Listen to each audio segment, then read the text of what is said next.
everyone, I am SK Mishra, lab diagnostic expert, lab franchise consultant, believe in simplicity and mission to improve lives.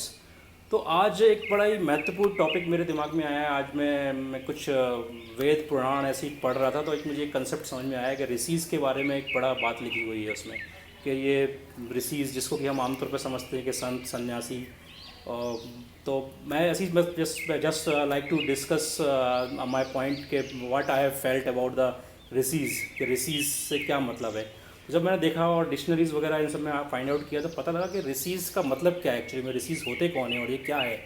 तो जो मुझे समझ में आया मैं वो बता रहा हूँ कि जो ऋषि का जो मतलब मुझे समझ में आया। ऋषि का मतलब जो मुझे लगता है कि ऋषि का मतलब जो कहीं भी अगर किसी भी डिक्शनरी को या उसको हम आइडेंटिफाई करते हैं या किसी वेद पुराण में भी चेक करते हैं, तो ऋषि का मतलब जो है कि जो भी कोई भी ऐसा व्यक्ति या कोई भी ऐसा पर्सन जो कि ऑब्जर्वर, जो कि देखता हो, देख सकता हो।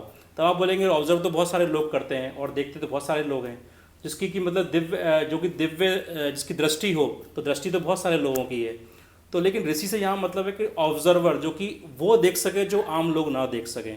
तो इसका मतलब क्या हुआ, वो the Rishi who is the Rishi which can see the insight. Site तो सबके पास है, but Rishi is having the insight. तो इनसाइट का मतलब यहाँ पे है कि वो ऐसी चीज़ देख सके जो किसी और को नहीं दिखती। जैसे सगुण चीज़ें सबको दिखाई देती हैं और निर्गुण दिखाई नहीं देती। सगुण से मतलब है कि जो चीज़ सामने है, फिजिकल प्रेजेंस में है, लेकिन बट जैसे कि इमोशंस हैं या किसी के दिमाग के अंदर क्या चल रहा है या उसके भावनाओं में क्या चल रहा है या उसके शरीर में अंदर क्या चल रहा है, उसके हृदय में क्या चल रहा है, वो चीज़ को जान लेना या वो चीज़ को समझ लेना, वो है मतलब सगुण से निर्गुण को देख पाना। मतलब निर्गुण वाली चीज़ों को जो देख सके वो ऋषि है, जो मुझे समझ में आया। ऋषि का मतलब है कि जो वो चीज़ देख सके जो आम लोग ना देख सकें या संभव ना हो। तो इससे एक चीज़ बड़ी निकल के आती है, क्या ऋषि हजारों साल पहले ही होते थे? क्या अभी ऋषि नहीं हो सकते क्या इस दुनिया में? तो इससे मुझे एक चीज़ बात और समझ में आई कि इस बात से पूरी कि ऋषिज़ जो है ऐसा कोई भी व्यक्ति हो सकता है जो कि इनसाइट में जा सके, जो सगुण के साथ साथ निर्गुण को भी देख सके, वो ऋषि है। तो मैं समझता हूँ कि ऋषि तो इस दुनिया में भी हो सकते हैं, क्योंकि बहुत सारे ऐसे लोग हैं या बहुत सी ऐसी चीज़ें हैं जो कि हम आम तौर पर देखते हैं। इंट्यूशंस जिसको हम बोलते हैं, वो भी एक ऋषि के फॉर्म हो सकते हैं इस प्रकार से। तो शायद इससे कुछ संबंधित हो, मतलब ये मेरा हाइपोथेसिस हो सकता है, but it may be something else, किसी और का इंटरप्रिटेशन कुछ और भी हो सकता है इसमें। तो मुझे ऐसा लगता है कि ऋषि का जो कंसेप्ट है वो इसी तरह से कुछ कंसेप्ट है।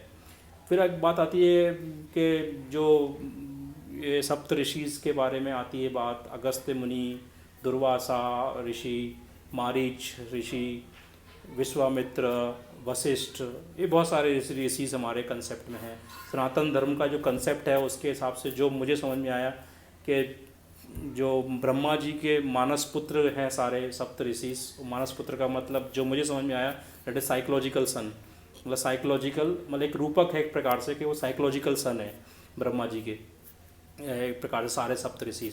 और सारे सप्त ऋषिज़ ने ही जो है मंत्रों की स्थापना करी, और वहीं से ही फिर वेदों की उत्पत्ति हुई, और वेदों से ही और पुराणों से ही आगे चल के सनातन धर्म का विकास हुआ। तो ये पूरे एक ट्रेजेक्टरी है कि सनातन धर्म किस तरीके से आया। तो सारे मतलब सप्त ऋषि कह सकते हैं कि सप्त ऋषि वो ऋषिज़ हैं जो अर्लीस्ट ऋषि, जो सबसे पुराने या सबसे पहले ऋषि हुए, जो ब्रह्मा के मानस पुत्र कहलाते हैं, जो कि जैसा कि ऋग्वेद में मेंशन्ड है उसके हिसाब से। तो ये मुझे समझ में आया। और सप्तऋषि के बारे में एक चीज़ और है कि सप्तऋषि के कौन कौन है, ये कोई फिक्स नहीं है कि कौन है। कोई हर युग में सप्तऋषि का जो नंबर है या सप्तऋषि के जो नाम है वो बदल जाते हैं। हर ऋषि हर युग में अलग अलग है। तो ऐसी कोई रेफरेंस या स्टैंडर्ड कहीं पे भी मेंशन नहीं है, किसी भी वेद पुराण में ये मेंशन नहीं है कि कौन कौन ऋषिज़ हैं, और स्टैंडर्डाइज लिस्ट नहीं है, ये हर युग के हिसाब से अलग अलग है। तो ये एक बेसिक कंसेप्ट है सप्त ऋषि के लेके। फिर एक दूसरी चीज़ आती है इसमें कि जो के ऋषिज़ के बीच में के कुछ राइवलरीज़ हमारे सुनने में मिलती है कि वो आपस में कई ऋषिज़ की राइवलरीज़ बड़ी फेमस सुनने में आई है वेद पुराणों में। ख़ास तौर पे जो वशिष्ठ ऋषि हैं, रामायण के दौरान राम के दौरान वशिष्ठ ऋषि और विश्वामित्र के दौरान विश्वामित्र जो ऋषि रहे, उनमें आपस में बहुत बड़ी राइवलरी रही। तो उसके बारे में भी काफ़ी चीज़ें आती हैं। तो बेसिकली वशिष्ठ ऋषि ने भगवान राम को और अन्य सभी जो उनके भाई थे लक्ष्मण और सभी को शिक्षा दी, थ्योरी बेस्ड नॉलेज प्रोवाइड करी।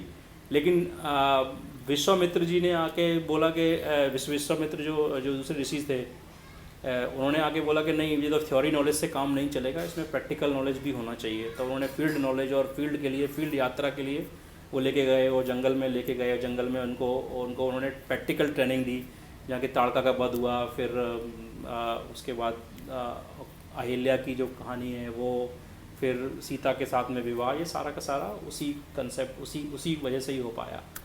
विश्वामित्र के जो जो उनका कंसेप्ट था कि फील्ड विजिट का कंसेप्ट था। तो rivalry is in terms of positivity basically at that moment of time. और जितने भी ऋषिज थे वो सारे के सारे ऋषिज ऐसा नहीं थे कोई, मतलब जैसे आजकल हम सुनने में आते हैं कि भाई साधु जी हैं, ये ब्रह्मचर्य का पालन कर रहे हैं और मतलब पूरी तरह से शादी और उससे कोई रोमांस से कोई संबंध नहीं है। जबकि ऐसा वेद पुराणों में जो उल्लेख है उसके हिसाब से तो बहुत सारे ऋषिज के बहुत सारी लव स्टोरीज़ रही हैं, राइट फ्रॉम अगस्त मुनि से लेके अलग अलग जो ऋषिज हैं, अगस्त मुनि और लोकमुद्रा का एक बहुत फेमस प्रकरण है जो ऋग्वेद में मेंशन्ड है, उसके बारे में उनकी लव स्टोरी के बारे में।